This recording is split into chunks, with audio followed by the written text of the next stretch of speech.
แล้วเนี่ยบางผมเนาะ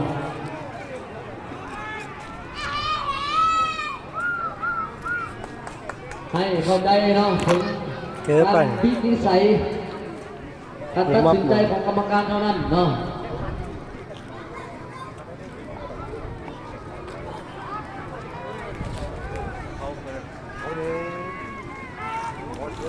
มาเป็นระยะบางคนเนาะ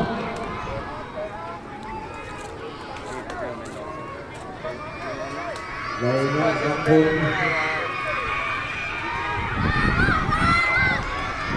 สมบัติสังแล้วกำแพงตีคงส่วนระยะห่างของกำแพงห่างจากบ้านตอนนั้น9 เมตร 15เนาะ9 เมตร 15สั่งไม่แค่ลง17ดีใจมาเบิ่งว่าตอนนี้คือจะเปิด